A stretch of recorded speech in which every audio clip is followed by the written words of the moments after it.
Hello everyone, welcome to my channel prepare together. कैसे हैं आप सभी लोग? आई होप आप सभी लोग अच्छे होंगे। आज इस वीडियो में हम हिमाचल की नदियों के बारे में पढ़ेंगे। हिमाचल की नदियों के बारे में, उनका वैदिक नेम, उनकी मुख्य सहायक नदियाँ, हिमाचल की नदियों का संस्कृत नेम, ये सभी इंपॉर्टेंट पॉइंट्स हम इस वीडियो में कवर करेंगे। जैसे हिमाचल की नदियों के सोर्स कहाँ से निकलती हैं, कहाँ पर एंड होती हैं, और जो भी एग्ज़ाम पॉइंट ऑफ व्यू से इम्पॉर्टेंट पॉइंट्स होंगे वो सभी हम इसमें कवर करेंगे। और हिमाचल की नदियों से रिलेटेड आपको पता ही है, किसी न किसी एग्ज़ाम में अक्सर क्वेश्चन पूछे जाते हैं, तो वीडियो को लास्ट तक ज़रूर देखिएगा। चलिए शुरू करते हैं।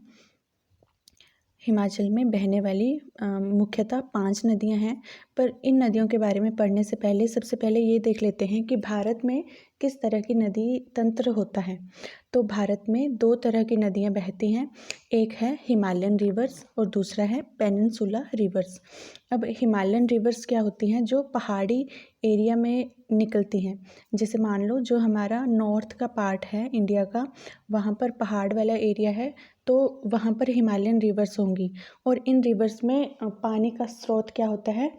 इनमें होता है जो स्नो मेल्ट होती है, वो होता है पानी का स्रोत। और जो हिमालयन रिवर्स होती हैं उनमें साल भर पानी रहता है, क्योंकि साल भर जो बर्फ़ मेल्ट होता रहेगा उससे पानी होता रहेगा। और अगर दूसरी टाइप की रिवर्स की बात करें, पेनिनसुला रिवर की, तो वो मोस्टली साउथ के एरिया में होता है। जो हमारा मिडल और साउथ का एरिया है उसमें पेनिनसुला रिवर्स पाई जाती हैं। और ये जो रिवर्स हैं इनमें जो वाटर का सोर्स होता है ये होता है रेन फेड होती हैं। आपको एक एग्जांपल देके समझाती हूँ। जैसे मान लो ये इंडिया का मैप है,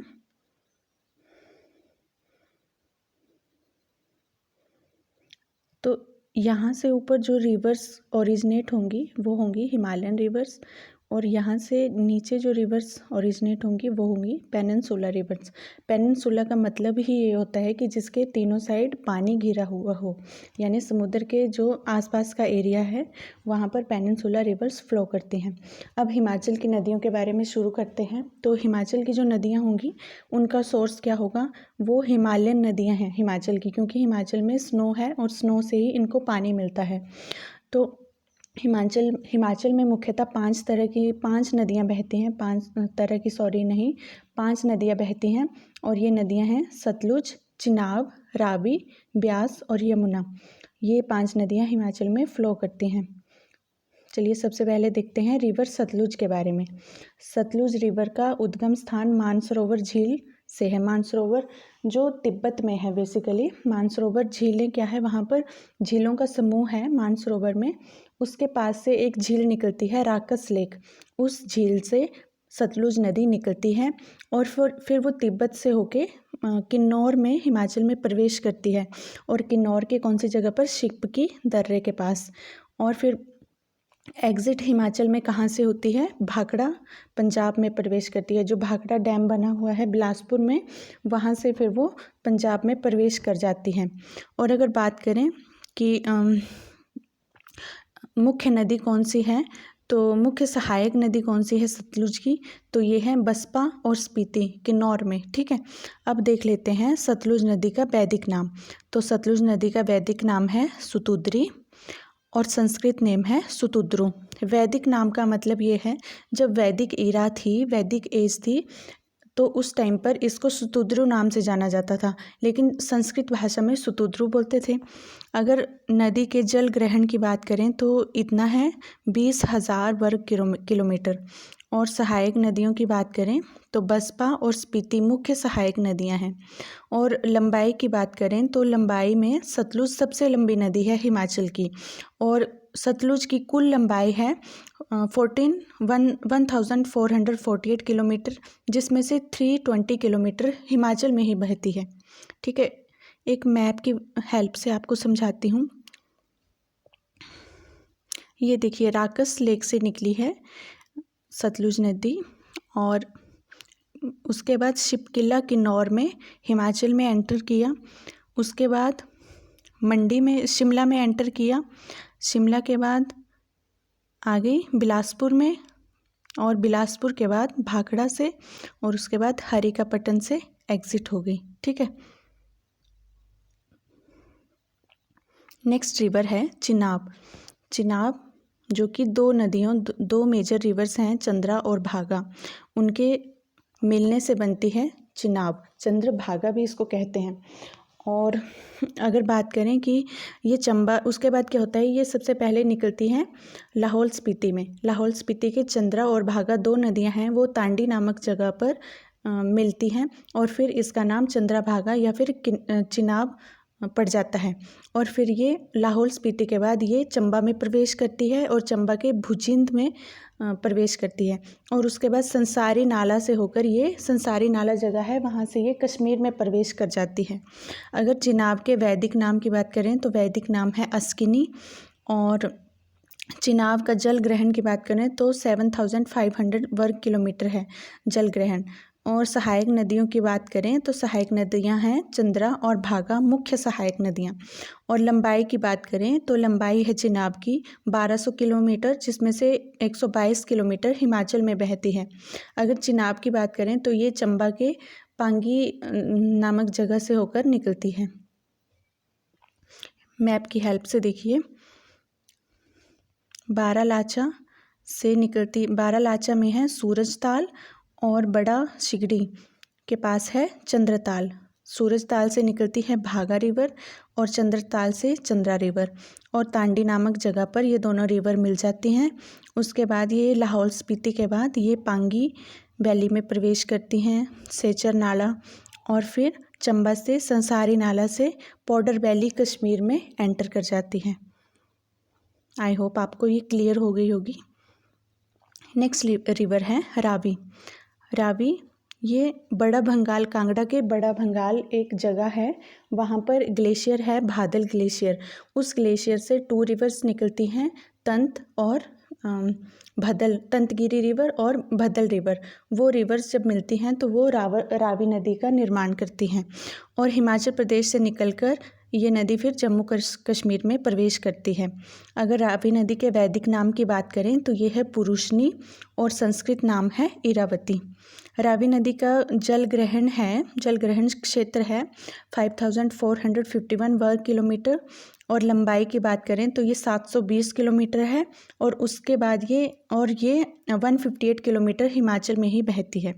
अगर सहायक नदियों की बात करें तो ये है तंतगिरी, भागल, श्रणानी और सियूल साल, ये सभी। अब मैप की हेल्प से देख लीजिए, ये देखिए तंतगिरी और भादल 2 स्ट्रीम्स हैं और बड़ा भंगाल में ये दोनों मिलती हैं जब स्ट्रीम, तो ये रावी नदी का निर्माण करती हैं। उसके बाद ये चंबा में एंटर कर जाती है और मोस्टली ये चंबा में ही बहती है। कांगड़ा के बहुत थोड़ा सा एरिया में ये कवर आती है, उसके बाद चंबा में एंटर करेगी और फिर ये उसके बाद पंजाब में चली जाती हैं। नेक्स्ट रिवर है ब्यास रिवर। ब्यास रिवर की बात करें तो ये कुल्लू ज़िले के रोहतांग दर्रा के पास से निकलती है, ब्यासकुंड नामक जगह से। और फिर ये रिवर बहती हुई आगे मंडी में कौन सी जगह पर एंटर करती है, मंडी में एंटर करती है ये बजौरा नामक जगह पर। और उसके बाद आगे जाती है और संधोल नामक जगह पर कांगड़ा में प्रवेश करती है। अगर बात करें ब्यास का वैदिक नेम तो ये है अर्जिकिया और संस्कृत नेम है बिपाशा। कुल लंबाई की बात करें तो ये है 470 किलोमीटर, जिसमें से 256 किलोमीटर हिमाचल में ही बहती है। अगर ब्यास का जल ग्रहण की बात करें तो ये है 12,000 वर्ग किलोमीटर। और सहायक नदियां हैं बनेर, बाणगंगा, लूनी, पार्वती, सैंज, तीर्थ, हरली और उहल। मैप की हेल्प से देखिए, ये देखिए ब्यास कुंड से निकली है और उसके बाद बजौरा नामक जगह पर मंडी में एंटर करती हैं। उसके बाद मंडी में बहती हुई संधोल नामक जगह पर ये कांगड़ा में एंटर करती है। और कांगड़ा के बाद हरी के पतन नामक जगह पर ये पंजाब में एंटर कर जाती हैं। नहीं, मिर्थल नामक जगह पर ये पंजाब में एंटर करती है। और हरी के पतन में ये सतलुज में मर्ज हो जाती है ब्यास रिवर। नेक्स्ट रिवर है यमुना। यमुना नदी की बात करें तो यमुना का जो उद्गम स्थान है ये यमुनोत्री है। और यमुनोत्री कालिंद पर्वत है उत्तराखंड में, वहाँ पर है। और यमुना नदी फिर हिमाचल में प्रवेश करती है और ताजेवाला से हिमाचल से निकल जाती है और हरियाणा में प्रवेश कर जाती है। खदर मांजरी में यमुना नदी हिमाचल में प्रवेश करती है और फिर ताजेवाला में हरियाणा में प्रवेश कर जाती है। यमुना का वैदिक नेम की बात करें तो ये कालिंदी है वैदिक नेम, और यमुना का कुल जल ग्रहण क्षेत्र है 2320 किलोमीटर। अगर लंबाई की बात करें तो लंबाई है कुल 1525 किलोमीटर। और सहायक नदियां हैं टॉन्स, गिरी, पब्बर और आंध्रा। अगर बात करें कौन सी रिवर सबसे कम एरिया में हिमाचल में फ़्लो करती है तो वो है यमुना रिवर। हिमाचल में सबसे छोटी नदी है यमुना। आइए मैप की हेल्प से देखते हैं।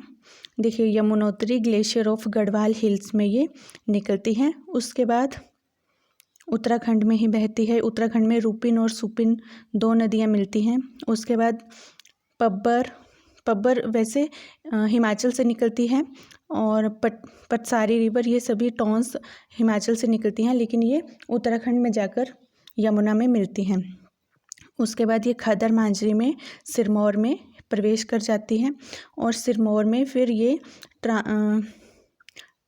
ट्रांसगिरी मतलब गिरी रिवर बहती है सिरमौर में, और वो भी फिर इसमें जाकर यमुना में जाकर मिल जाती है। गिरी एक मेजर ट्रिब्यूटरी है यमुना की हिमाचल में। गिरी रिवर भी इसमें मिलती है, और उसके बाद सिरमौर से ये हरियाणा में एंटर कर जाती है। ठीक है, ताजेवाला नामक जगह पर हरियाणा में एंटर कर जाती है।